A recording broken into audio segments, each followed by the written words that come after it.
No, he doesn't sing. He doesn't sing to Pink Floyd. He sings to. Like Louis Armstrong or. Well, yeah, he jazz. sings to more ballad type. Oh, I mean, I thought it anything like Seekers or Beatles or. Oh, all right. I thought it was. I had it all wrong. I've been telling Min for years that it's Pink Floyd, but sorry about that. He likes songs with a chorus and a refrain. He likes songs where you sing. Sort of a classicist. Yeah, Yeah, that's good. 60s songs. Yeah. We are live, so whenever you guys want to go, it's Okay. about a minute 2 yet. That right channel to turn off is which one? The top one on the bottom panel is green. And then once it's off, it can stay off the whole time. In fact, you can turn it off now. Yeah. Okay, I think we're going to get started. Today is, I think, the last of our 751 presentations, right? We have 6 people in the class. We've had 2 straight weeks where students have presented the weather discussion. So today we have Angelica Soria and Tim Calamari from AOS 751, and they'll be talking about the weather. We've got some interesting things around the country, and I think into the forecast especially. I'll just make this note, and I hope I'm not stealing any of your thunder. I noticed when I walked in today that the forecast for Madison High tomorrow is 69. We don't want that, because yesterday was 70, today will be 70. If Saturday can be 70 and then Sunday and Monday, it'll be the first time ever we've had 5 consecutive November days with 70 or higher. Previously, we've only had 2 trios of consecutive days. So this is like a whole nother category. It's like if DiMaggio had a 100-game hitting streak instead of 51, so, or 56. So anyway, that's something to hope for the weekend. But I'll turn it over to Angelica now and take it away. Okay. I'm going to first start off with some Is your mic on? Oh, there you go. I'm going to first start off with some past weather that we experienced earlier this week. So this is starting off with pivotal weather at 200 millibar height. This is valid for November 4th, 12Z, GFS. Just zoom in a little bit. So we have to the north of the United States, we have the ridge that was over us for most of the week, allowing for warm air advection from the Gulf Coast, which is why we experienced such warm temperatures, especially yesterday. But I just wanted to show the dynamic setup first before I dive into my next picture. But this is what we experienced yesterday, and here's Wisconsin. So we experienced very warm temperatures as the rest of the United States did as well. So let me move on to the next picture. It's hard to discern lower tropospheric temperature advections from is this a 200 millibar It's map? 200 millibar, yes. Okay, so what's the element on the map that you're suggesting has a relationship to the lower tropospheric advection that you may show in subsequent maps? I'm talking about this bridge that's over the United States right now in southern Canada that allowed for warm air advection, giving us the warm temperatures this week due to the clockwise rotation, allowing the warm temperatures to come up. I don't know if I'm right, but another thing that might be of interest is the flow is pretty zonal across the northern Rockies, and so there may be a lee side warming event in eastern Montana, parts of Wyoming, that could then get caught in a circulation that would pump some of that air poleward. I don't know. It's hard to discern, that's what I say, from this one level. Yeah, it's true. Yeah, I'm just showing 200 right now. I'm going to be showing like a temperature map next, but I wanted to show just the large scale dynamics, at least at 200, because I'm going to jump into today's weather too. Okay. But I just wanted to get the gist of it, just to show what happened Okay. earlier this week. But the next picture I'm going to show is pretty cool too. So I found this picture yesterday. National Weather Service, the National Digital Forecast Database, which just takes all sensible, it's gridded database that has sensible weather elements from all the National Weather Services across the United States. And this map was created by the Weather Prediction Center. So what we're looking at is max temperatures, Fahrenheit, and departure from the climatology is the color fill. This is valid for Wednesday, November 4th, 2020, which is why I just showed that 200 millibar map. We can see at the scale on the left side, this just shows departure from normal in like 1 degrees Fahrenheit, 13 degrees Fahrenheit, and so on. So these 2 stars, the red star is the high max, and this is in southeastern California, and that was about 97 degrees Fahrenheit. And the blue star is in central Colorado, which was the max low for that Wednesday, which was at 28 degrees Fahrenheit. So, just looking at this map, we can see that southeastern United States was almost about normal, or even a couple of degrees below normal, looking at the green shading at about 75 to 77 in Florida. Maine as well, it's about normal. But if we look at Wisconsin, for example, we were at 66 and 69, which, looking at the colors, is about 13 to 20 degrees above normal, above the climatological mean. And then looking at our neighbors to Minnesota, they were at about 76, and which is about purplish colors, so maybe even 25 to 30 degrees above normal, which I just thought was so crazy. Even in South Dakota and Nebraska as well, about 25 to 30 degrees departure from climatology. So just a very, very warm day yesterday. And like John said, we might get a chance to break some more records and have some more warm temperatures this weekend as well. But I just thought this map was a good indication of how abnormally warm it's been, especially yesterday, since this is valid for Wednesday. Yeah, I mean, it points out that this is widespread Yes. anomalous warmth. We were 68 Tuesday, 69 Wednesday, a couple of degrees there. We would already be on day 4 of our streak. Mm-hmm. There have only been 31 days in November's history since 1939 here in Madison that have been 70 or higher out of 2,430.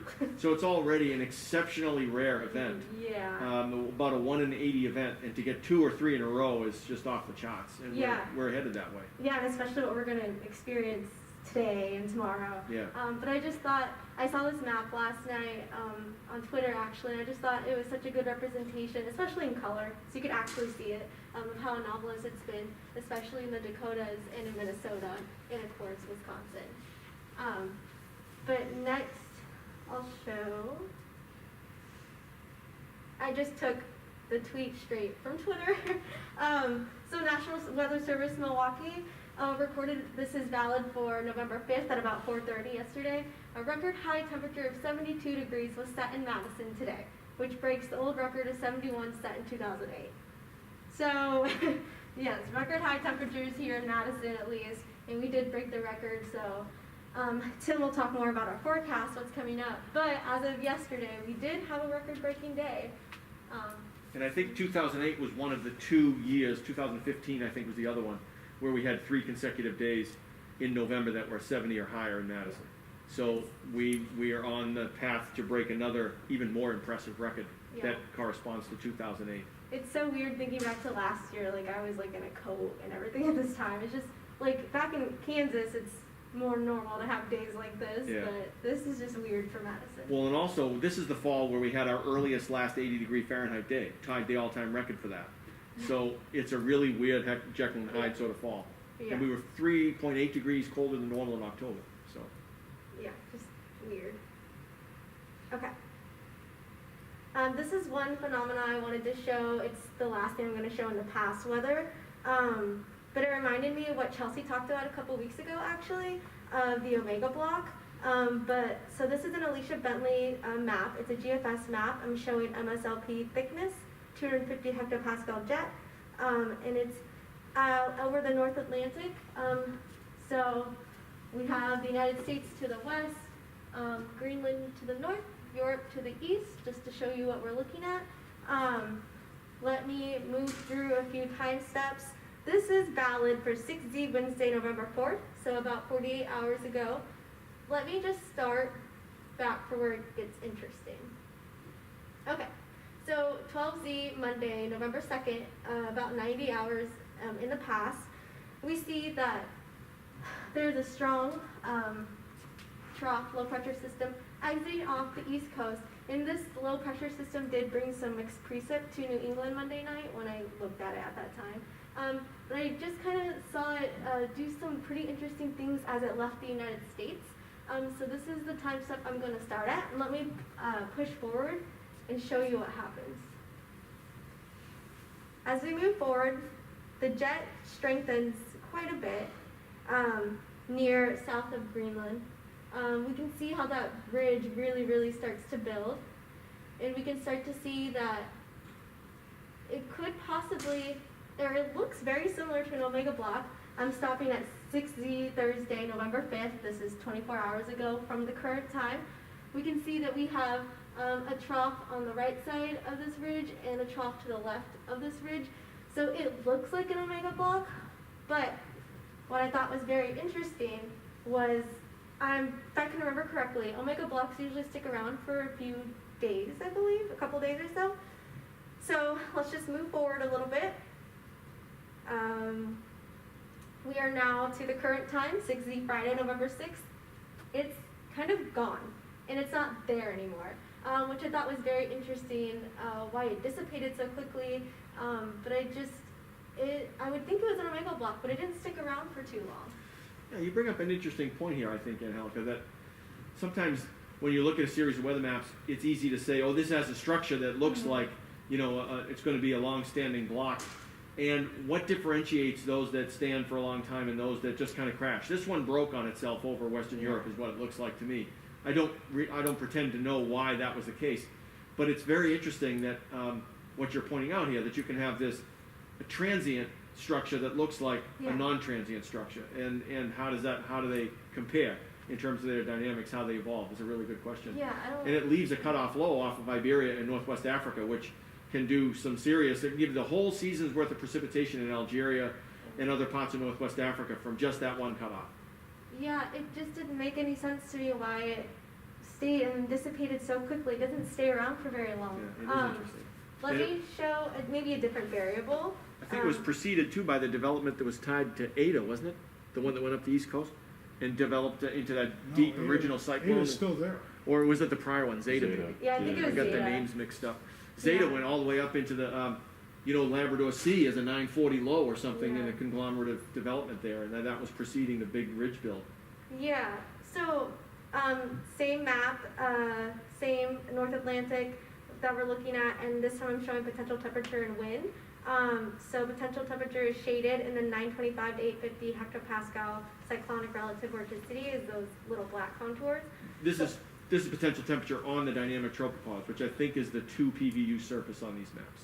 Okay, that's what I was thinking too. Okay, I'll just go back to kind of where I started the first map. 18Z Monday, November 2nd, about 84 hours in the past.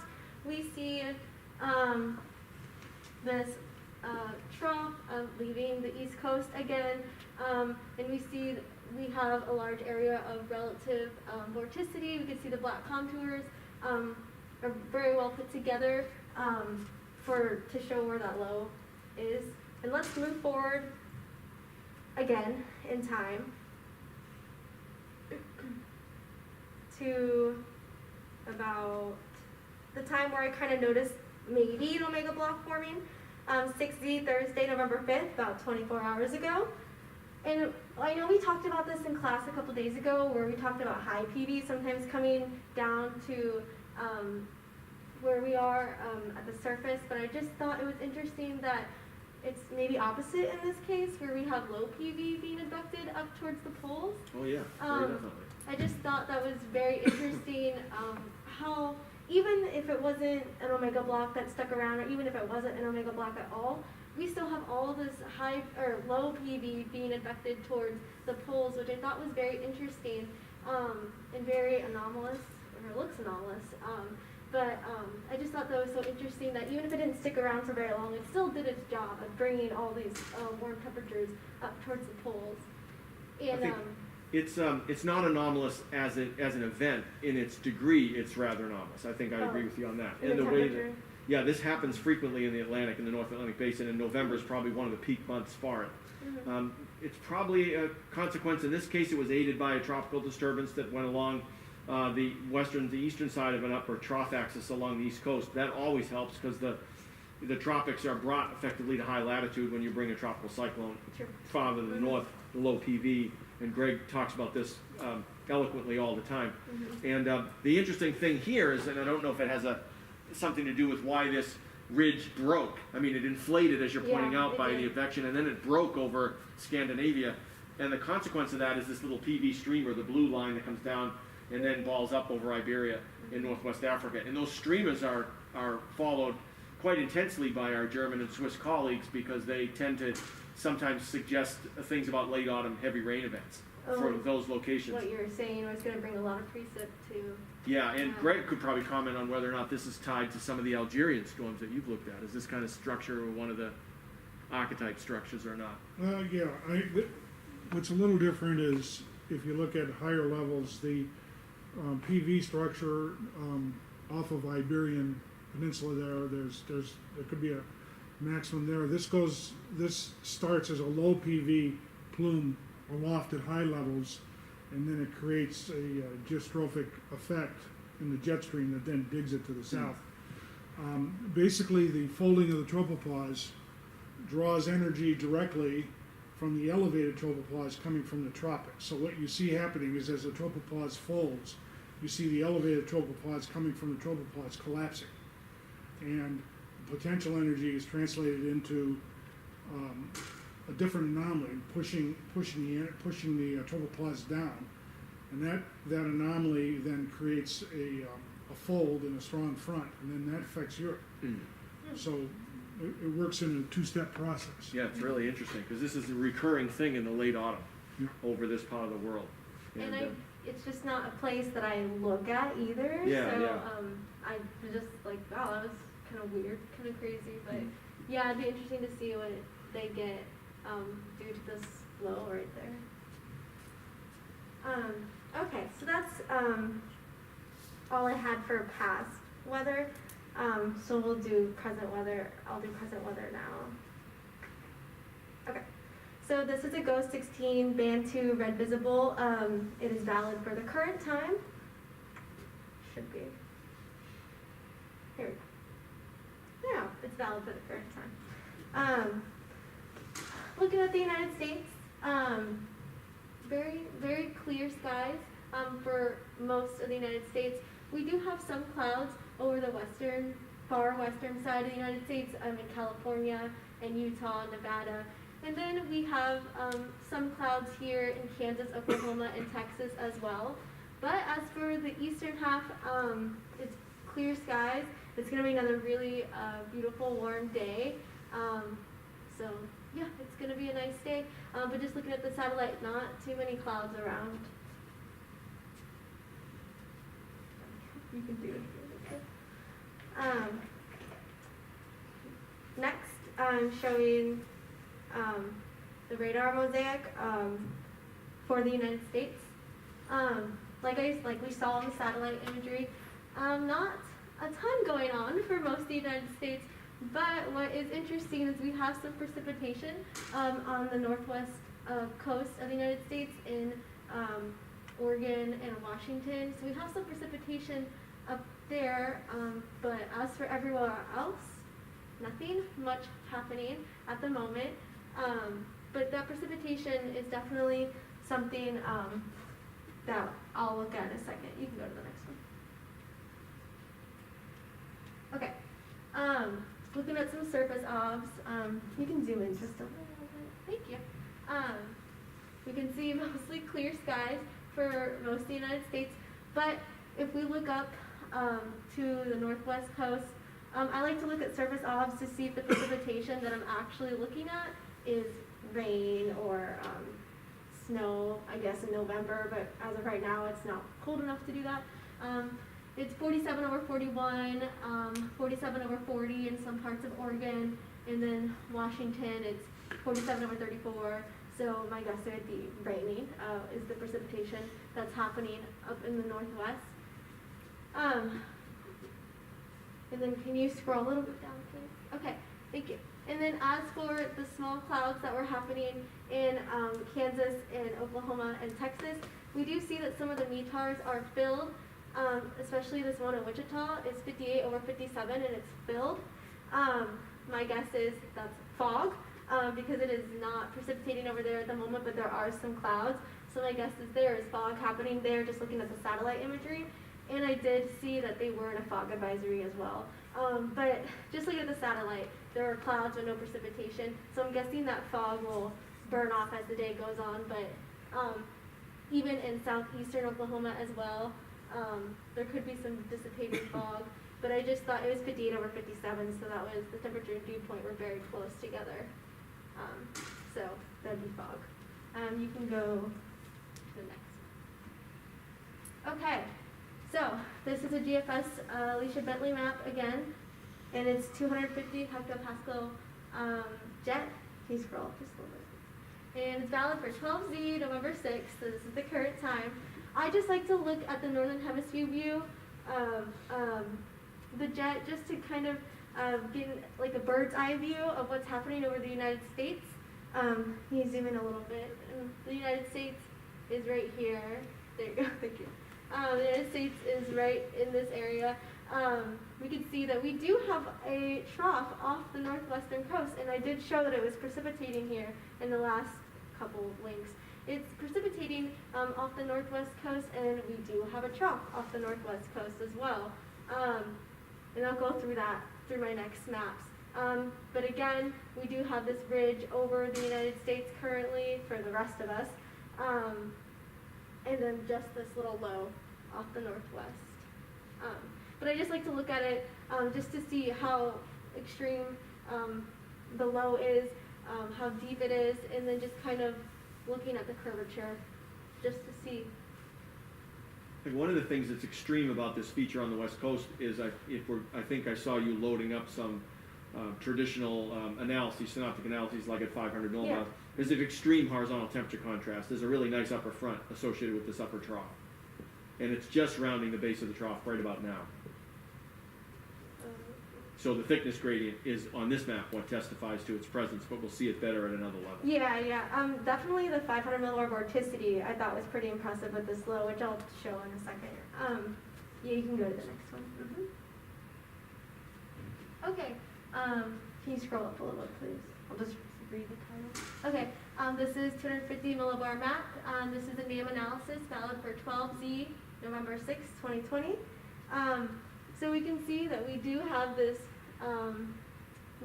ridge over the United States currently, and then here is that low, that trough that's off the northwest. Right now, this is the same thing I just showed, just in a different view, in a close-up view of the United States. So my guess is why there's precipitation happening in the northwest is due to there is an area of potential vorticity advection east to the low, and that's allowing for rising motion, which allows for the formation of clouds and precipitation to happen off the northwest. And also it's coinciding with the right entrance region, which is an area of divergence at 250, which could also be the reason why there are some clouds in the Nevada and California area as well. I'd be careful of the jet circulation argument to explain anything in Nevada or California. It's a little too far A afield. little too far. Oh, that's what I was thinking, maybe, but I thought maybe the divergence might have some part in it, but Maybe like central Idaho, Central and Idaho. it possibly works. Yeah, it is there, kind but of it's too far yeah. away. You've got abundant curvature in the flow. You don't probably need to have the transverse circulation at the jet entrance in California, Nevada to make an explanation of that. yeah, but yeah, I think it's, the PBA is a good reason for why it is precipitating in the northwest at the moment. But how do you know, how can you see the PVA from this map? I mean, you might have seen something else in your... Well, I have a 500 millibar map coming up, and I guess maybe I'm jumping the gun. Okay, thinking of that's it, what I but, was, okay. But also I just think about like what we learned in class, that it's east of the low, so I guess I'm thinking about it too soon, but we'll move on to the 500 millibar. I'd say this. There's alternative explanations for all these things, and these end up being overlapping explanations, and they just come from a different formalism. Downstream of the curvature maxima, there's a reason to expect upper divergence. You're exactly right. I'm not arguing with that. It's just you can't see the elements that you Sure. were arguing Yeah. for on this map. So you want to just make sure you keep your True. story straight to the illustration. When I do the 500 vorticity, then I'll say Yeah. that. Okay, you can go ahead and go to the next one. This is just a normal 500 millibar height map first, NAM analysis for 12Z, November 6th. Again, we can see this ridge over the northern portion of the United States, and then we still see the low at 500 off the northwest coast happening. And yeah, this is just the 5 millibar height map. But it's also got isotherms on it. And look at that upper front, just off the coast of California. It almost gets maybe 80, 90 degrees around the cutoff, and then just on the north side of the cutoff, it's kind of dissipating again, the gradient. So it's a localized region of really intense horizontal temperature gradient at 500 millibars. That's interesting. So that's a nice upper front. Oh, like right here. Well, yeah, start there, like Northern California, and then go back to the west and then northwest, right up to about that spot. Got it. Yeah, it was honestly, like I said, looking at, or we can go ahead and move on to the vorticity. The vorticity is what really, thank you, was very interesting to me. So this is a pivotal weather map, 500 millibar height, relative vorticity, valid for November 6th, 12Z. So here we go. Here's the vorticity that I was talking about associated with this low. We do have a relative vorticity max in the trough, and then, like I said, downstream of the trough, we'll have positive vorticity advection. Well, if there's the right orientation of the thickness field, which will tell you about the thermal wind direction across the gradient of the vorticity. Mhm. They could be parallel. Theoretically, they could be parallel. We don't know that by just this map. That's true. But I did think it was impressive how much potential vorticity, how much relative vorticity was in that low. Let's go back to the analysis at 500 millibars too. And I just want to show you something that's interesting here. So here's the upper front that I'm talking about. If you go further east than this, there's not a strong gradient in Right. thickness. But starting right here, all the way around to about here is where it really stops, and then it gets diffuse again. So Mhm. it's this segment around the base of that cutoff. So let's now go to that map you were just showing, Tim. Same Yeah, exact same spots thing. where the vorticity Yeah. is. And so that's another piece of evidence for it being a really strong upper front. And if we had the time, we could actually look at the history of where did this baroclinicity come Yeah. from, first of all, and you'd find, I think, that it's going to be differential tilting that also drags tropopause PV down, and that's why you get the vortex strip coincident with the temperature contrast. Okay, and that's what we talked about last. Just what we were talking about, yeah. Yeah, it just kind of came up out of nowhere and just really strengthened because I had been watching it all week and it really hadn't done much. Right. And then it kind of like really got itself together. So it's advected downward effectively over a period of time, and so that's how it appears almost seemingly out of nowhere. Yeah, that's kind of what it felt like. I was like, where did it come from? And then we do have a slight area of relative vorticity or higher values of relative vorticity. I think this could be indicative of maybe a short wave, but nothing that I see too impressive or that had gotten anything together. But there is a small area of higher values of relative vorticity, but we could see there might be a short wave at 500, but nothing too much there. You can go ahead and go to the next one, please. This is just 850 millibar height in temperature, and then William analysis valid, I think, it's okay, 12Z, November 6, 2020. This is just showing what I had just shown before, just at 850, that we can still see this low off the northwest, and this at 850 it is actually positioned over Washington and Oregon.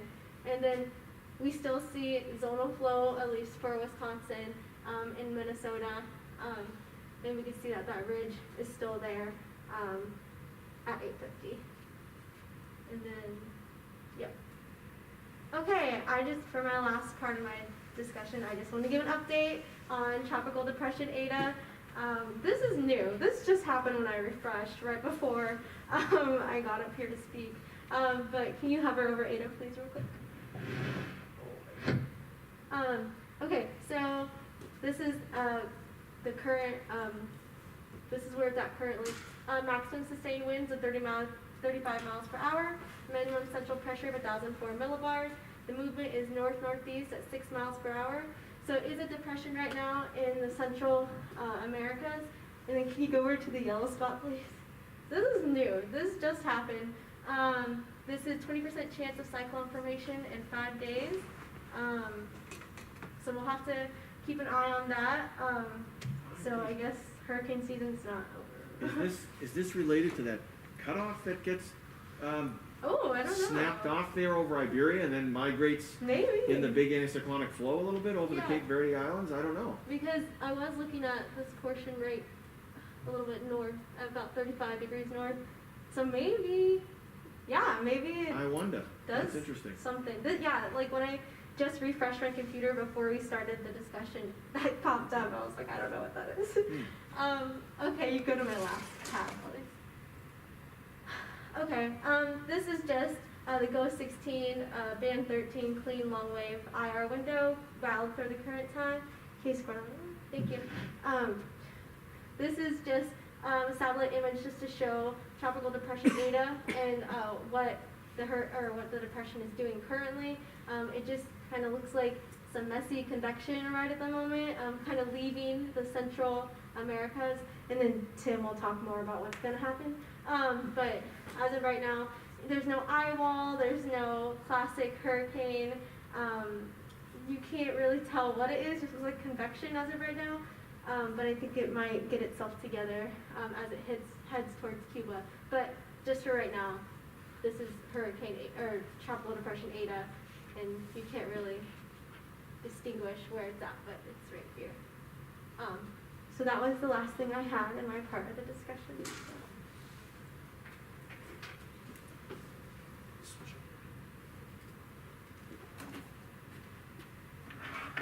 Fix this adapter.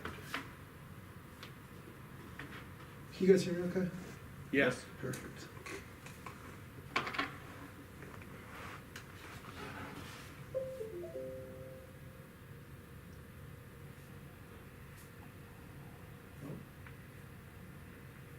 It is.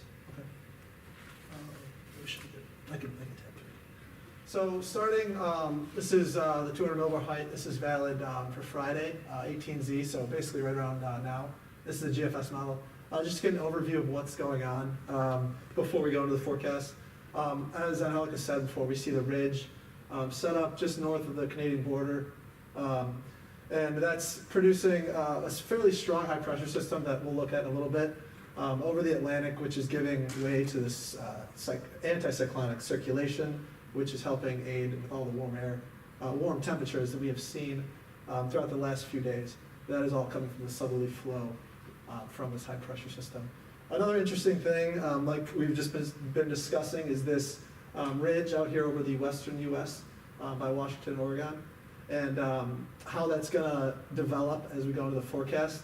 Looking at this jet streak right on the upstream side of it, we can see that the left exit region of that is centered around the axis of the trough, which is positively tilted now. And we know that the left exit region of the jet streak will cause divergence aloft, and rising motion, which will give way to lowering heights, which will then deepen the trough. So this could be looked at as a digging trough. We'll go to the next. Yeah, and the shading on the ice attacks makes it difficult to know how much speed change there actually is at the jet exit. Although I think I see four different colors in a stubby little region It gets off the northern California coast. Yeah, so that's, I like what you said about that. I agree with that. So we can assume through the forecast that that'll start to dig that trough axis. Moving on. This here is just valid 0Z Sunday, same height, 200 millibar height.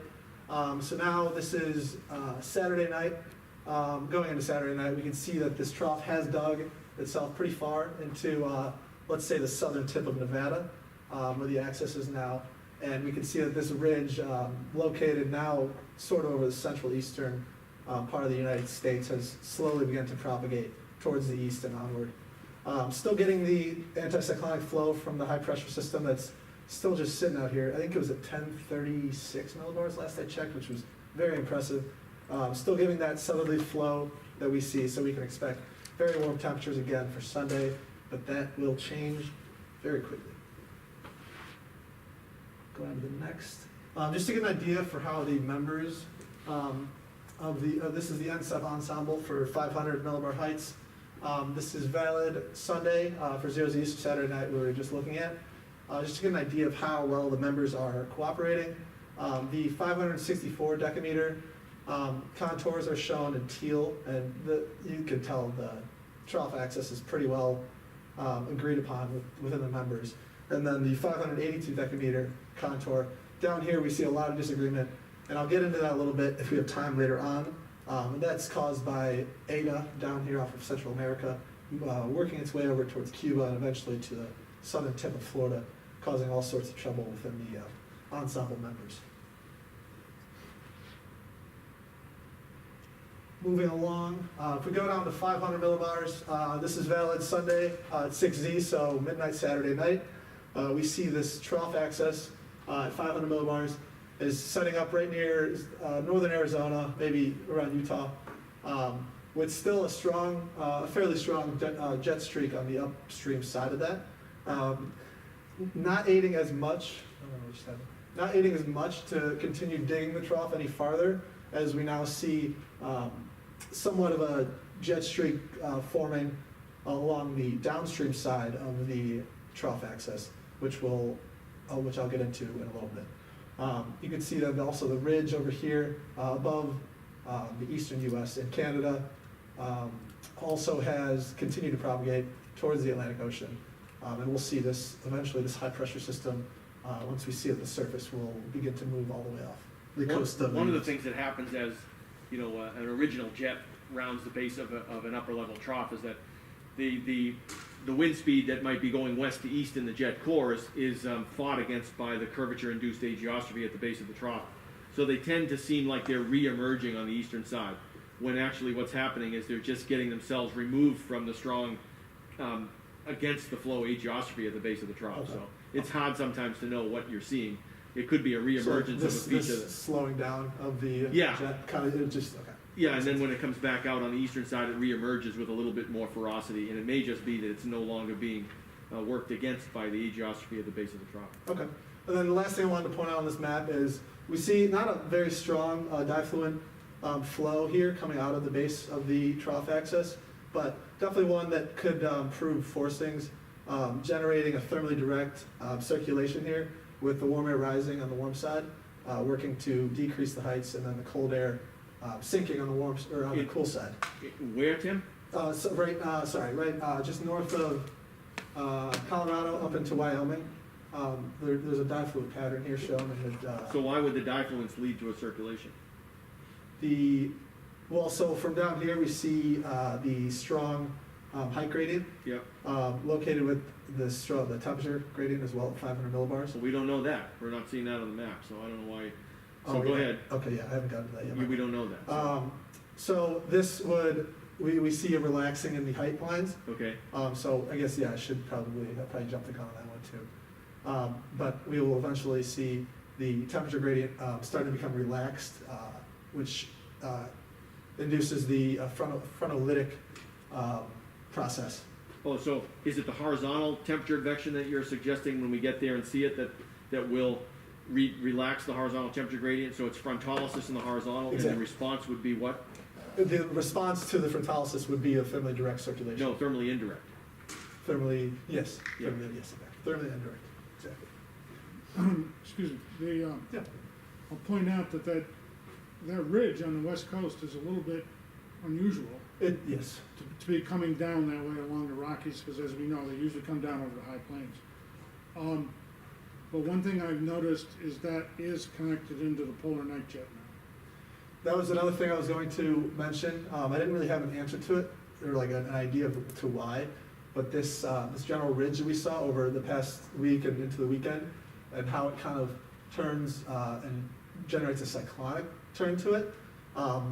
Like you said, I would assume it's then joining with the polar night jet. Well, don't forget the polar night jet is, you have to look for that because it's way up at about 25 or 30 kilometers. It's really, really high. And when these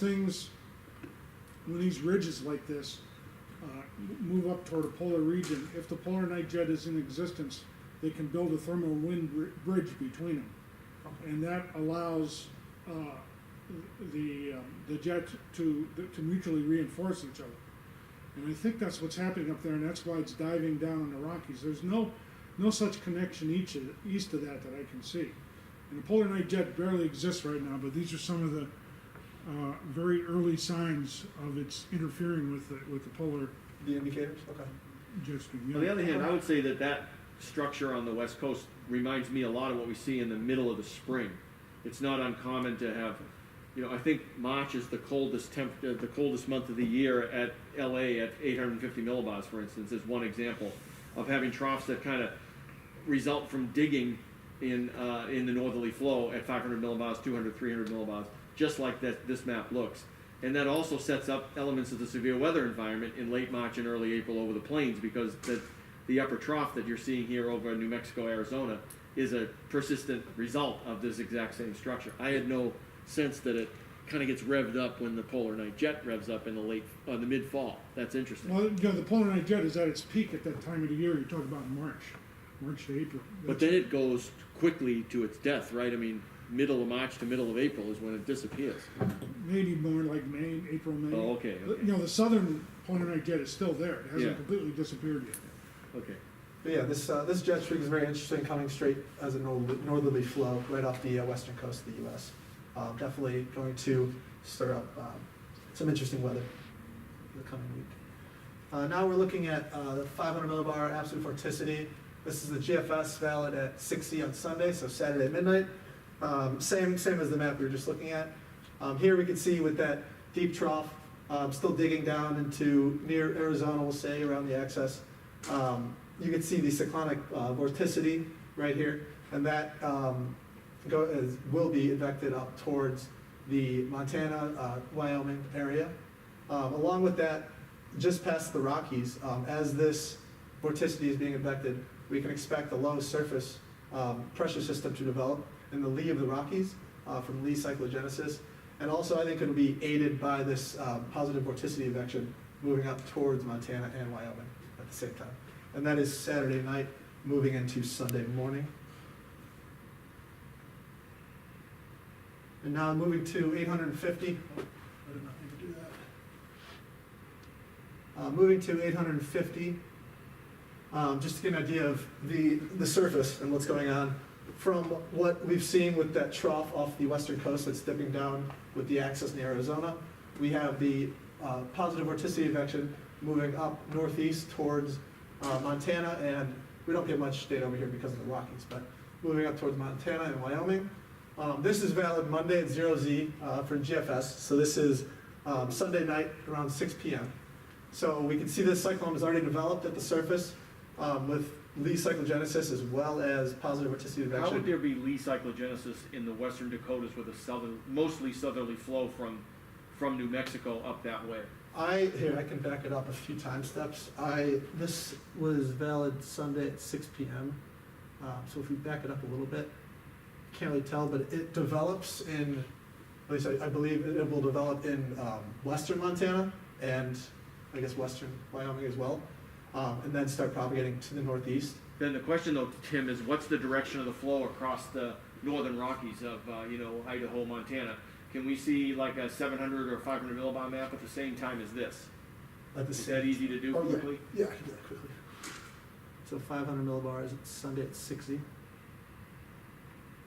Let's see if we can do that real quick. That's 12Z. Here, so this is 60. Yeah, so I don't see any discernible cross mountain flow from, Utah, Colorado border all the way up to Montana. So I think I would probably take the lee side part of this out. Okay. And say instead that what you've got is a wave, vorticity maximum over Utah, right over the Great Salt Lake actually. Presumably, and I'd use the adverb presumably because we haven't seen it, presumably there's maybe some PVA by the thermal wind through that vorticity maxima that helps to develop a cyclone in western Montana and southeastern Idaho. Okay. And that's the one you're seeing. Okay. I don't think there's a lee side element. Okay, I think my lee cyclogenesis idea was from seeing this southwesterly flow, that maybe there was a little bit of help from lee cyclogenesis as it came across. But I can understand how it's coming straight from the. Yeah, I have a the feeling flows it's from the almost south. mountain parallel flow. Not Okay. exactly mountain parallel, but down close. Very close. So. Moving on. So that was 60 on Sunday, so midnight Saturday night.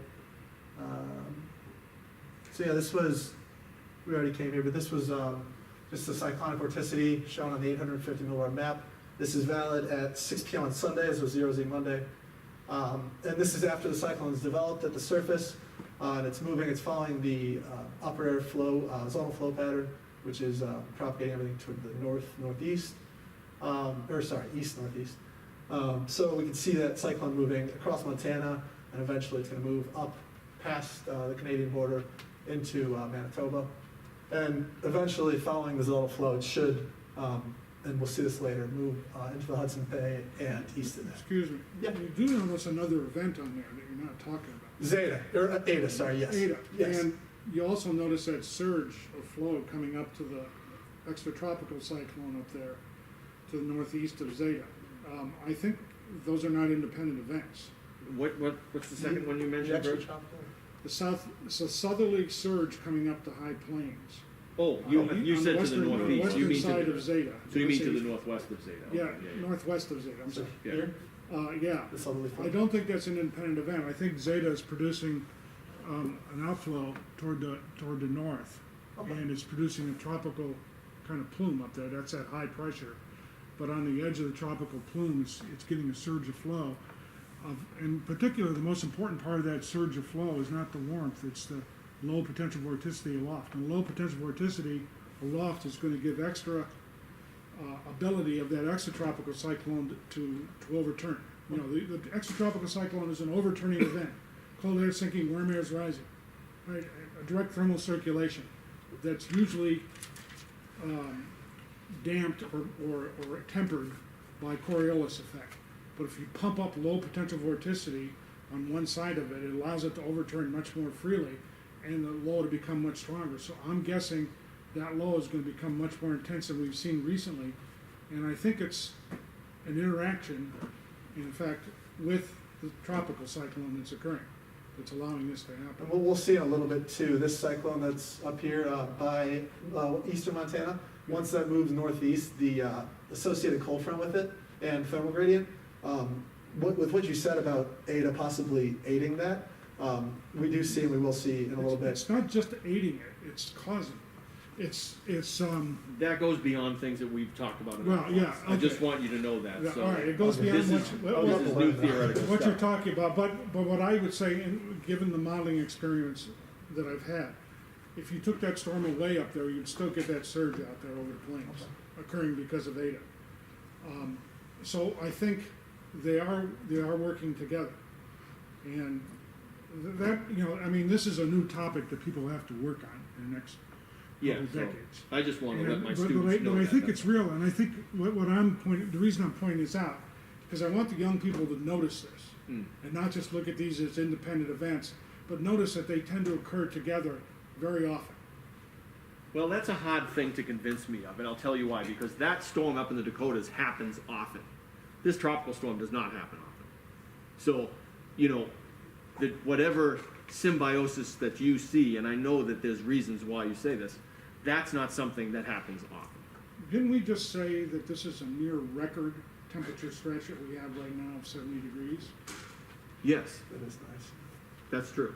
Do you think it has nothing to do with what's No, going no, on? no, in that's not tropical- what I said. Well, I'm just saying that, that's what I'm saying. I'm Yeah, saying okay, this okay. whole interaction, this whole warm plume that's up there is over us right now, and it will continue on with this. These are all connected events. this is the end of our potential 5-day string. Set the stage 5 days earlier for our warmth. I have to disagree with that.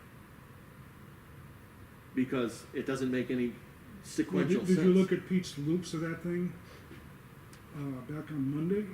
What it was doing No? with the outflow? You should look Okay. at Pete's loop of that. Okay, It's pretty incredible. okay. But so we'll also see at fair time the tropical depression Ada once this cyclone moves to the northeast.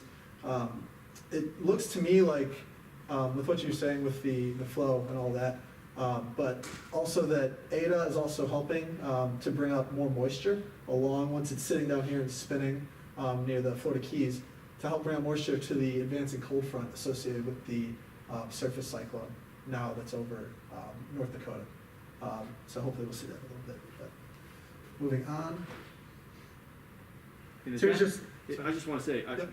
is that the same storm that first hit Nicaragua and got Yep. reorganized? Yep. Oh, I thought maybe it was a different storm. So that That's has the been. same, that's what I'm saying. So that's been a standing feature. I take back what I said now. Okay, Yeah. I thought this was the next one in line. I I'm saw sorry about a that. great tweet I saw about hurricane Okay. tropical depression Ada was it's acting just like the election. It's just a storm that won't go Then away. that's a whole different So, ballgame. I I'm thought sorry, that fit that's a pretty whole well. different ballgame. Absolutely right that you can inflate a balloon that comes across the central plains. Yeah, sorry.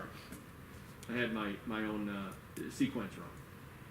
So now moving to the surface, just to get a visual of the actual surface precipitation associated with the surface low near Montana and North Dakota. So this is valid Monday at 0Z, so Sunday night. This is a GFS run. So you can see the low of 990 sitting on the border of Montana and North Dakota with a fairly strong precipitation shield with the warm front associated in Canada. And then we could see the cold front pressure trough associated with this. Oh, it's gone. Coming down, but not much precipitation occurring at that time. Because maybe that's because it's had a lee side component. And I'll go back to your point, there might have been enough of a lee side component to dry some of that air out on the southern side. I don't know if that's true. My first thought was that's why. I was trying to figure out why there wasn't much precipitation happening along the cold front at this time. And my first idea was that it was just too dry at the time. And it's arguably not even a cold front at this stage in its evolution. It's possible. If you took a cross section along the border of the Dakotas right through that thing, you'd really probably not find very much periconicity in the lower troposphere. I mean, right at the even trough. even the thermal gradient's pretty. That's what I mean. sporadic, Yeah, that's my so. point. Yeah. Now, at this point, they must be putting out hurricane watch for Miami, right? You'd think. Yeah, so hopefully if I have time I can get into that. I would have assumed looking at this that they definitely would have. But up until now, there's the flash flooding watch is going out and tropical storm watch is going out. But as of now, they're not expecting, the forecast is not expecting Aida to develop too strong and too significant of winds, but just to bring a lot of precipitation to the southern tip of Florida. Certainly not And going to then go anywhere. It's just going to It's sit there it's for a just while. spinning. It's They having a good argued old time. about it going Cat 1 Oh, they did? last Okay. week Okay. before it happened, and it was up to Cat 4. Yeah, I know. So, These I mean- late season storms this year have had a lot of. you look at the track it is, it's gonna go over Cuba and weekend. But those are the Florida Straits it's sitting over, and that Warm as water's water. like summertime. Exactly. Yeah. It's deep, warm water. And I'll show the cone forecast if I have time, but it eventually starts to track back into the Gulf of Mexico. So once it gets there, if it keeps spinning, who knows? But I want to talk about this up near Montana and the North Dakota border. I want to talk about the heavy precipitation that's going to occur, and this is Sunday night moving into Monday. Here's just the inset plumes, and this was for Glasgow, Montana, so an idea of where we're taking these forecasts from, or these plumes from. This is total snowfall between the members, and you can see the highest ends are up near 17.5 inches, and the lowest ends are right around, 0 to 2 inches maybe. But all this snow starts to occur Sunday around noon, maybe a little bit before then, and the spread between snowfalls, very impressive to say the least. I did see, actually going back to that, I did see, I don't know what station this is right here, but in northern Montana, actually I'm gonna click on this because this is pretty impressive. Is it Great Falls or something like that? Glacier is up that way. I don't But know. if you could tell, so these members are expecting an enormous amount of snow at this location, with the minimums at 10 inches and the most extreme maximums at 55. I don't know what's going on there, but you can see maximums here of around 40 inches of snow, and that's spreading between a day and a half, 2 days.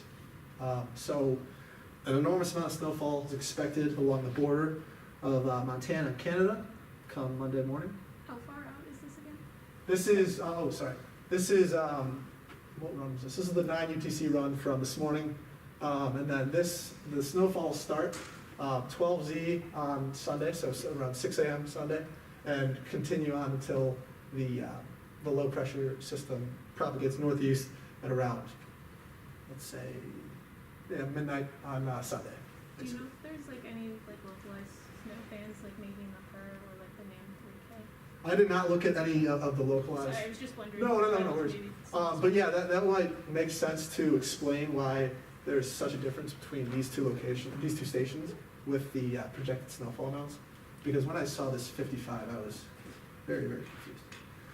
Moving forward though, here's just a quick map just to show. This is the GFS 10-1 valid at 12Z on Monday. So this is 6 a.m. So after the surface low has passed through and moved on into Canada and past Manitoba. We can see some of the snowfall totals ranging from, let's say, 8 to 20 inches of snow in Montana. So moving forward. Clicker here. So here we're going back up to 200 millibars, and this is a little bit down the road. This is Tuesday at 12Z, so early morning Tuesday. We can see that trough access that we had earlier on over the west coast in Arizona has now begun to I don't want to say de-amplify, but spread out a little bit, get a little bit less strong of the cyclonic vorticity that it had.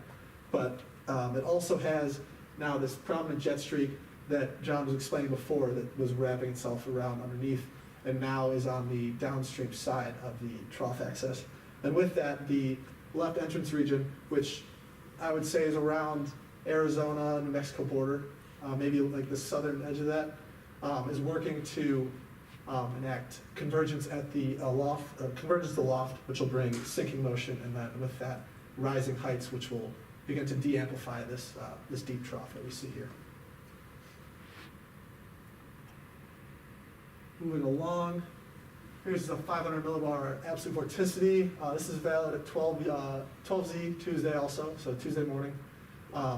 We can see here the cyclonic vorticity very strong over the Oklahoma Panhandle and Kansas, and all along. So right here, this is just east of the Hudson Bay, is where our surface low that we had begun in Montana is now located, and I'll show that in a few tabs. But the associated pressure trough in front with that works its way all the way down through the northern tip of Minnesota, all the way down back into Nebraska, and down here to the tip of the trough axis. I think you gotta make your last couple of points here, Tim. Oh, yeah. Let's see. We can go through. So just an idea of how it's gonna propagate is this here. This is now at 6 on Tuesday. So this is midnight Monday night. We see the surface low that originated over Montana, North Dakota, has now moved all the way off of the Hudson Bay east of it, with the very elongated cold front pressure trough here seen coming all the way down through northern Wisconsin, back into Iowa and down here. Real quick. I bet that's frontogenetically active over those whole 2,000 kilometers. Yes, and that was my last map here. This was the where I was going to show the frontogenesis. This is 12Z Tuesday, so Tuesday morning, and we can see the purple contours are where the frontogenesis is shown, and all along that entire gradient, you can see the frontogenesis occurring. Yeah, and it looks sporadically distributed here because tropical just chooses too high a threshold. They have little or no respect for frontogenesis. Okay, well, So, that is good to know for next time. but it would be continuous if you chose a lower threshold. Okay. I would bet. I can guarantee that if you went into that jet stream, moving along there, you sampled the air parcels in that jet stream, with a numerical model, you could trace the actual air parcels back to the ocean surface inside that tropical cyclone. I could bet you $100 on that, and I will win the bet. Now, That's what's happening. but I'm asking you, when you say in the jet stream, do you mean in the environment of the jet stream? So In the jet stream. so that the strongest wind speeds, the jet core. The jet core is combined of two air streams, one from the polar direction, one from Yeah. the tropical direction. The tropical direction, the red part on the bottom of the jet streams that I show, Yeah. comes from the surface inside that tropical cyclone. I have little or no dispute with that in this case. These two systems are one. I don't think you can talk about them independently. That's what I'm saying. They are connected. This tropical cyclone is not wandering around here in the middle of November randomly. There's something that's doing this. Well, that's harder for me since I'm not a tropical cyclone person to say. I can't say, yes, I see what you mean, but I definitely see the outflow from the tropical cyclone impinging upon the tropopause in the middle latitudes and being part of the jet. I have no trouble with that. So quickly moving forward, I'm going to try to wrap it up very soon. Here we In what I 1 showed. minute, Tim, otherwise we're going to Okay, go all past right, yeah, 1 we'll o'clock. just slide through this real quick. I was going to get into another low system that was going to develop across this boundary that we've been talking about just now. And this is valid 18Z on Tuesday, so noon Tuesday. We can expect a low pressure system rolling through Madison around then. And this is later on, this is 12Z on Wednesday, so Wednesday morning we could see the development. And one quick thing I did want to say is this area of convection along the cold front, at first I assumed that Aida was going to be helping in promoting more of the moisture to work its way up the east coast. So that might have been something there. And then real quick, the last two topics. This is just the forecast cone for Aida. It's just meandering around. Don't really, it's just, yeah, it's spinning and. It's not just meandering around, it's being caused to be there. So it's interesting that these paths are predicted by models before the storm even exists, that they're supposed to be there for some reason, and that's what we don't understand. But there's a connection. It's definitely, there seems to be a connection. Remember, between we those two. talked about this storm last weather watch.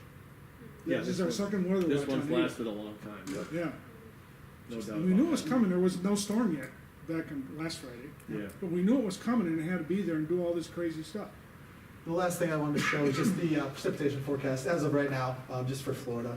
You see a range of 6 to 10 inches near the Keys and southern tip of Florida.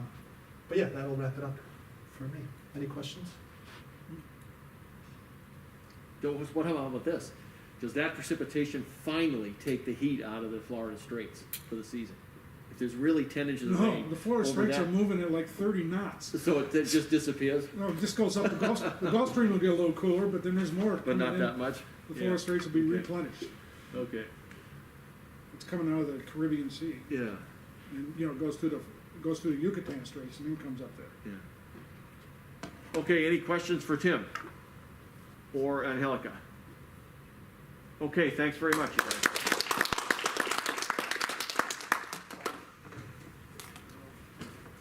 Hmm.